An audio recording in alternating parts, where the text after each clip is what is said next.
Good morning, students. Today we are starting with the topic Islamic architecture. I am Ravneet Kaur from GPCG Patiala. So, we can say that Islamic architecture can be broadly divided into three styles, that is the imperial style, provincial style and Mughal architecture. First of all, the imperial style, which can further be divided into five dynasties, that is slave dynasty, Khalji dynasty, Tughlaq dynasty, Sayyid dynasty and Lodi dynasty. So, to start with the slave dynasty was the founder of this dynasty were the slaves. The slave kings of Delhi were the earliest Muslims who ruled in India, and they were not the members of royal blood. That means they were not from the king's family, they were the slaves of the kings. One such slave we might say, that is Qutbuddin Aibak. He was a slave of Muhammad Ghuri, whom Eastern Persian prince, that is Muhammad Ghuri, had appointed as a governor for his possessions in India. Qutbuddin established the slave dynasty on the death of Muhammad Ghuri in 1206. His reign was followed by 9 other slave kings, but among these 9 other slave kings, the two most influential, I must say, in the field of architecture were Qutbuddin Aibak and his son-in-law Shamsuddin Iltutmish. Qutbuddin and his son-in-law Shamsuddin Iltutmish were the most active patrons of building art, and their productions were of the utmost significance in laying the foundation of imperial style. So, one of the buildings, that was the initial building that was raised by Qutbuddin Aibak, was the Qutb Mosque or Qutb complex. This mosque was made from the ruins of, you can say, Hindu temples. So, Qutbuddin captured Hindu state of Qila'e-Rai Pithora and converted it into Muslim capital of Delhi. He entered the city and freed it from idol worship, that is, he dismantled all the temples existing in that citadel. He dismantled the temple and converted it into mosque. The chabutra of the temple was retained and was used as a stylobate, sufficiently spacious to accommodate the mosque. So, the old chabutra of the temple, that was retained, that was not dismantled, and the mosque was accommodated on that chabutra. For the erection of this mosque, material of 27 temples within the neighboring area was used. This mosque consisted of courtyard, that is of size 140 feet by 105 feet. The courtyard was surrounded by pillared cloister which was 3-azelled. Let's see this. This is the Qutb complex. Remains of the Qutb complex, I must say. This is the Qutb mosque, in which this is the sanctuary and this is the courtyard in between, and the courtyard is covered by cloister on two sides. These are 2-azelled deep. Then this is a famous iron pillar which was also extracted from some Hindu site and placed here. It had earlier a Garuda as its finial, but that was removed and placed it over here. And this is the Alai Minar, this is the Alai Darwaza, and this is the Qutb Minar, which is also the part of this Qutb mosque.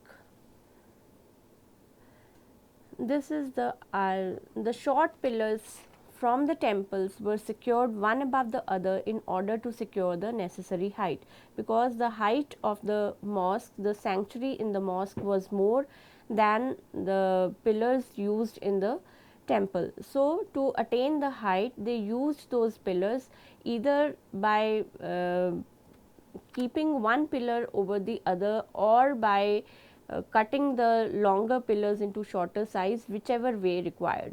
On western sanctuary was provided and covered by shallow dome. In front of the center of the sanctuary, famous iron pillar without its crowning feature of Garuda was placed. Then a screen was arranged to hide Hindu pillars. So, whatever elements from the Hindu temples were used in the construction, they were hidden by the usage of screen in front of the sanctuary, and this screen had its origin in Persia.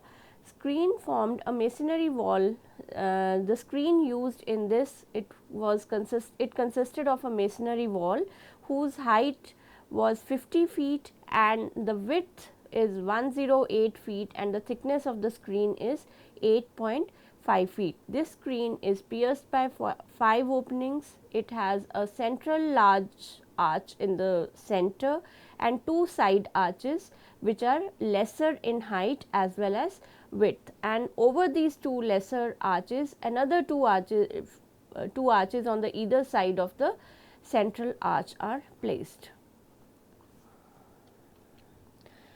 Above were 4 small arched openings, one over each side arches. Screen is made of red stone and rich pattern of carvings cover the entire surface, and border is of spiral form having floral device within each coil.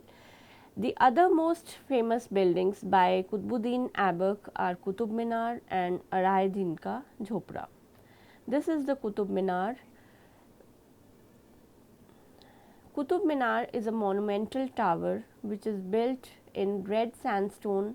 The height of the tower is 73 meters and the diameter at the base is 14 meter, which tapers to the top with dia at 3 meters. It originally had 4 stories and the plan of all the 4 stories are different. The first story in plan consists of wedge shaped flanges alternating with round flutes. The second story had only circular projections and the third is the star shaped, and fourth story was the simple circular and it was composed of a kiosk with the domical roof. Later on during the renovation, the additional story was introduced in the later dates. Renovation was not to improve the condition of the minar, but it was only to increase the height of the minar. Within this minar is the spiral staircase which leads to the top, and in all it has 239 steps, and at each stage, at each floor there is a projecting balcony which is supported by stalactites, and inscriptions are carved on the building which show that it was built to cast the shadow of Allah over the east and west. Let's see it in the picture. This is the minar, Qutb Minar. It in all had 4 stories initially, 1, 2, 3 and 4, and this story, 5th story, was added later on. All these floors have different, I must say, different plans. In this ground floor you will see that the projections are the circular and wedge shaped flanges. They are used for the construction, whereas in the second these are only rounded flutes. In the third it is only wedge shape forming the star, and the fourth is totally circular.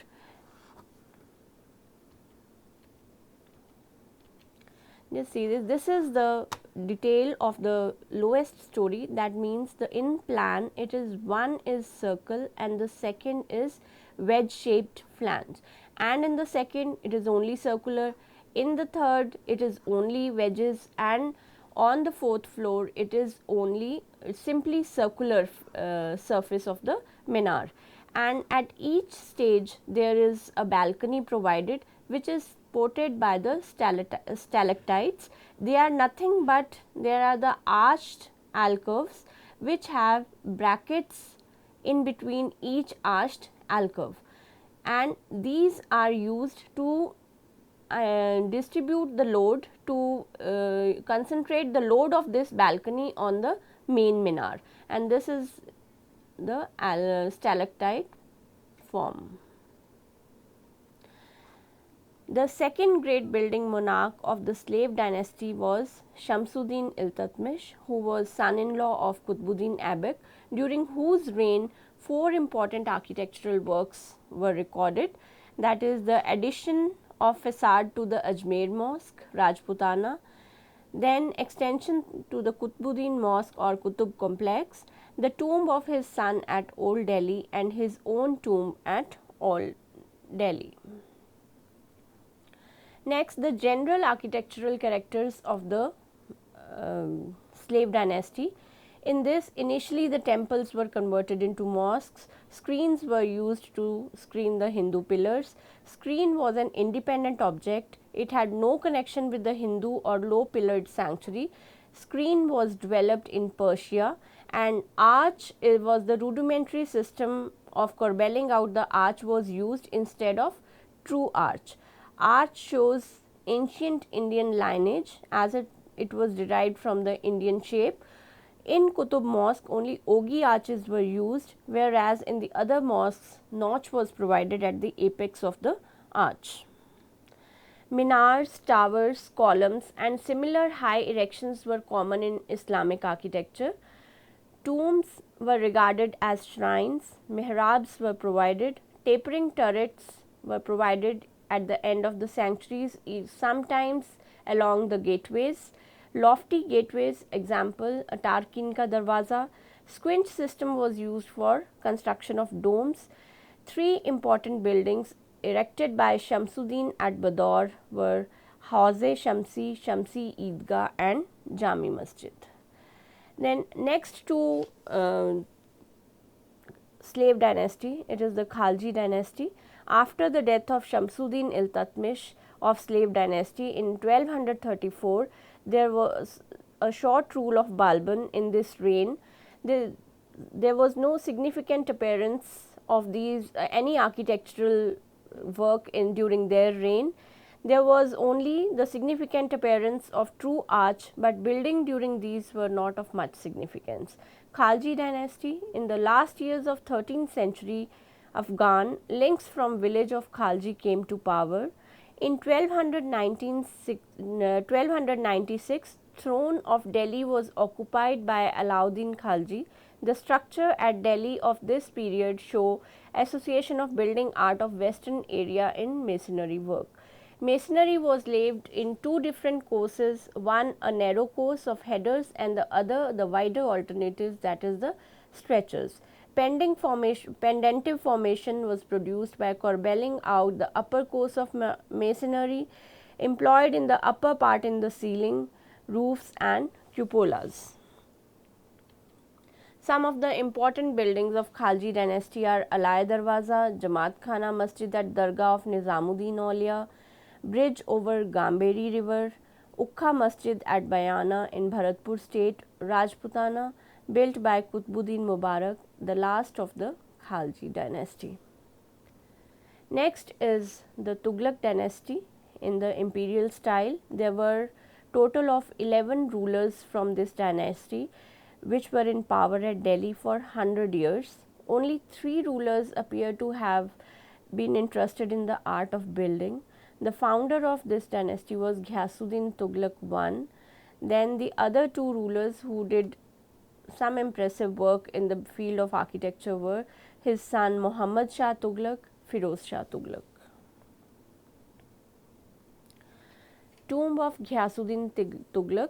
The plan of this tomb is irregular pentagon shape. The greatest length is 300 feet in this pentagon. This unusual shape is due to the contours of rocky island on which it is constructed. Courtyard is also of unsymmetrical outline. Tomb building is placed in orientation with Makkah. Building mostly made of red sandstone with certain portions including dome is made of white marble. Outer walls of this tomb are inclined at 75 degrees. The entire height of the tomb is 80 feet and it is square in plan. Each side is 61 feet. Archways are provided on all 4 side doorways. On 3 sides, doorways are on 3 sides and on the western side it accommodates mihrab. 2 principles of support are used, that is arch and beam. Let's see, this is the tomb of Ghiyasuddin. It is, the whole site is pentagonal in shape, this, and it has a wide platform running all around. The courtyard is also of irregular shape. The longer side of this tomb is of 350. This tomb is square in plan, but its outer walls, they are inclined at 75° to the horizontal. And then the archways are provided, this kind of archways, they are provided on all four sides. On three sides there is the entrance, and on the fourth side, that is on the western side, mihrab is accommodated in the wall, in the interior of the tomb. And in this, both system of construction are used, that is the arch as well as the beam. And this whole structure is made in sandstone, as well as it is composition of, you can say, red and white. The dome is in white marble, and whereas this is the red sandstone.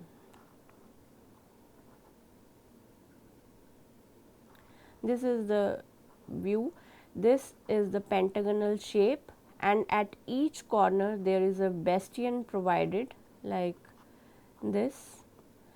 And this is the tomb, which is placed in orientation with the Makkah, and this is the longer side, which is 300 feet, on which this tomb is placed. Ghiyasuddin Tughlaq I and his other works. He reigned for 5 years, he ruled for 5 years, created the third city of Delhi, that is Tughlaqabad. Ghiyasuddin Tughlaq tomb adjoins the fortress, having considerable architectural character. Design of tomb is based on Alai Darwaza of Khalji's.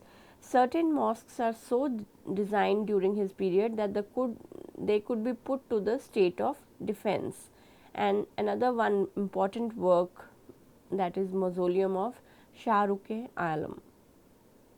Then Muhammad Tughlaq and his works. He built fourth city of Delhi. He enclosed space between first and second cities by means of fortified walls. This part was named as Jahanpana, or the world's refuge. He built an ornamental sluice comprising of double-storied bridge of 7 spans, that is called Satpul, with archways and towers at ends. Bijay Manda, that is palace of 1000 columns. Bara Khamba, or 12 pillars, private residence of nobleman of 15th century. He shifted capital from Delhi to city of Daulatabad in the Deccan. This ruined the historical area that his predecessor had endeavored. So these are the contributions by Muhammad Tughlaq. Firoz Shah and general characteristic during his rule. He was passionately devoted to building art. He produced his own style sufficiently different from anything appearing previously. Firozian period is the birth of new order of ideas. He satisfied his structural ambition by constructing buildings composed of inexpensive materials, put together in the readiest manner and in plain but serviceable style. Walling of random rubble masonry coated with substantial layer of cement, that is how the walls were made. Lintels, doorposts, pillars, etc. were formed of roughly dressed monoliths. For surface finish during this period, color wash was used, and to add strength to the structure, the walls were made thicker at the base. Tapering turreted buttresses were used at joints. Projecting conical bastions like towers crowned with low domes from the four corners of the building were very common. His works, he created fifth city, that is Firozabad, Kotla Firoz Shah, that is the great citadel or palace, a vast walled enclosure containing all the amenities and necessities of a staff contained and fully equipped royal residences. Jami Masjid at Airij, Kali Masjid, Begumpuri Mosque, Dargah or Shah Alam, Khirki Masjid, these are some of his works, important works during his reign. Kalan Masjid at Shahjahanabad, Hauze Khas, that is the mausoleum of Firoz Shah, and the last works of the Tughlaq dynasty are tomb of Qabuddin Aulia made after the death of Firoz Shah and during the short reign of Ghiyasuddin II. Next is the provincial architecture. Topic is the provincial architecture in Bijapur. Adil Shahis of Bijapur concentrated exclusively on architecture and their allied arts. This period lasted for less than 200 years. The kind of buildings that were made during the reign of Adil Shah of Bijapur were mosques, tombs, and palaces. Chief architectural characteristics, that is the dome, they were spherical in shape, ornamental turrets were added at the principal angles of the building, arch type was ogee arch, typical Bijapur arch that was four centered, cornice or chhajja. These were the other architectural ornaments, remarkable for their size and projection and for closely ranked decorated brackets. Some of the main buildings during this period are Jami Masjid, Ibrahim Roza, Gol Gumbaz and Mehtar Mahal. Gol Gumbaz. Gol Gumbaz is a mausoleum of Muhammad Adil Shah. It comprises a mosque, a Nagara Khana or drum house and gateway, a Dharamshala. Externally, it is a great cube with a thrust of tower attached to each angle, while overall hang a hemispherical dome. Internal chamber is Hall of Majestic. It is a grand vaulted hall.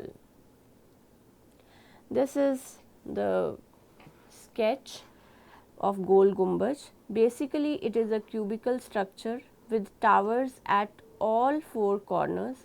This is the dome, and in the basement there is the burial, or you can say cenotaph, of Adil Shah and his family. And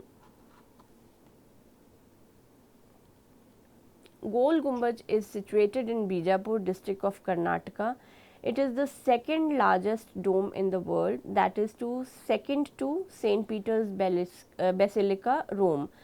Gol Gumbaz is 124 feet in diameter. The architecture of Gol Gumbaz is unique in the sense that four minarets themselves are the staircases leading to the top of the dome. It is truly an amazing architectural wonder as the dome stands unsupported by pillars. The most fascinating and remarkable feature of the Gol Gumbaz is its acoustical system. Even the faintest whisper around the dome echoes several times. The gallery around the dome of the Gol Gumbaz provides a wonderful view of the town. The most striking feature of Gol Gumbaz are the 7-storied octagonal spires at the four corners and the heavy bracketed cornice below the ramparts. The Gol Gumbaz was built by Muhammad Adil Shah in the year 1656. It was constructed at his orders. Before his death, the gigantic Gol Gumbaz dominates the landscape of Bijapur for miles around. The Gol Gumbaz has a floor area of 1700 square meters, height of 51 meters and the diameter of 37 meters. The walls of the mausoleum are 3 meters thick.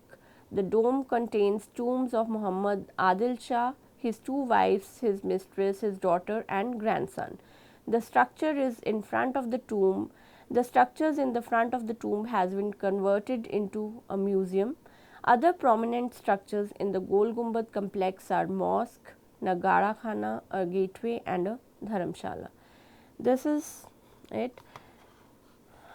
These are the cenotaphs that is in the basement of the Adil Shah and his family, and these are the towers which are 7-story high, and at each where the 1 story ends there is a deep cornice at all floors, and these towers are covered by the bulbous dome with a metal finial at the top.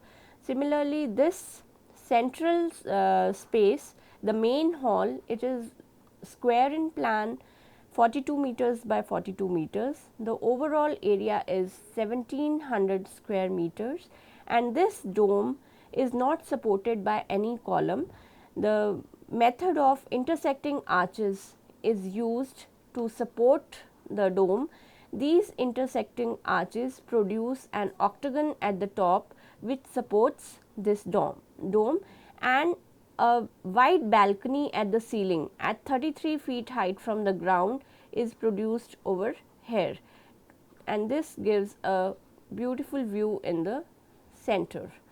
And this dome is, it has internal diameter of 38 meters and the external diameter of 44 meters, and the thickness of the wall is 3 meters, and if one person claps once, it is heard 10 to 12 times, and this is Gol Gumbaz is also called the whispering gallery.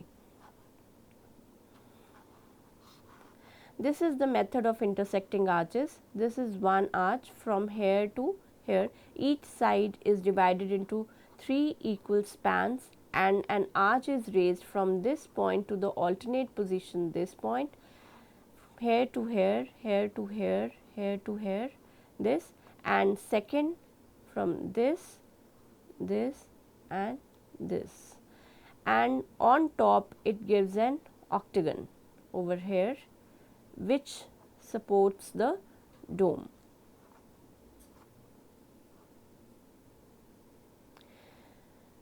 Then Jami Masjid at Jaunpur.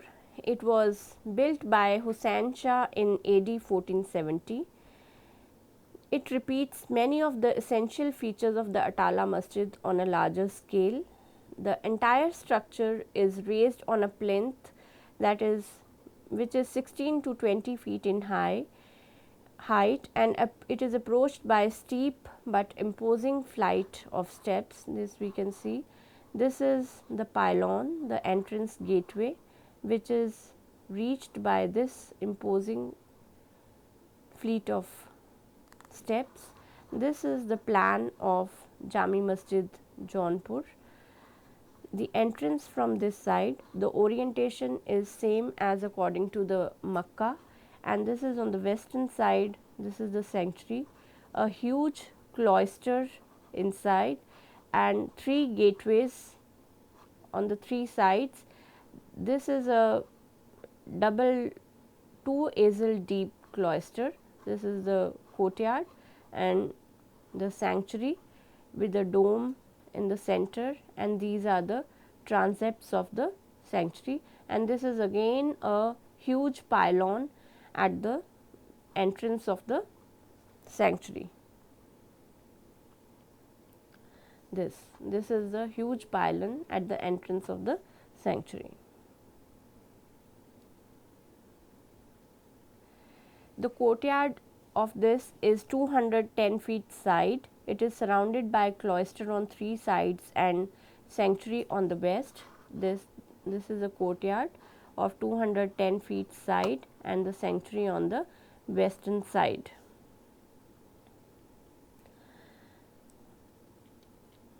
The cloister are 2-story high. They are 2 azel in width as opposed to the more spacious 5 azel in Atala Masjid. In the center of each cloister is an entrance hall covered by the dome. This is the entrance hall on the 3 sides with the dome on the top, and this is the sanctuary.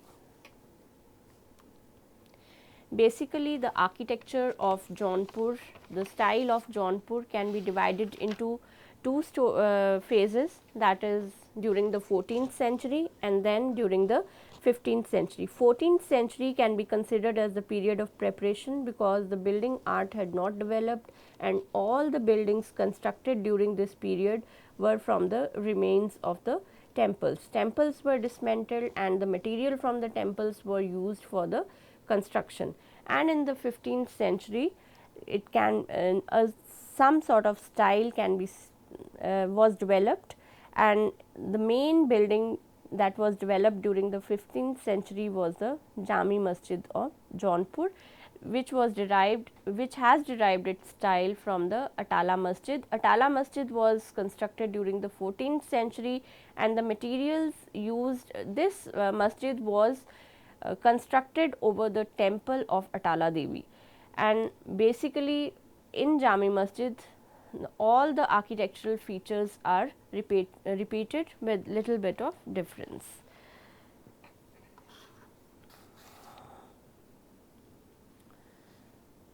Sanctuary of Jami Masjid at Jaunpur.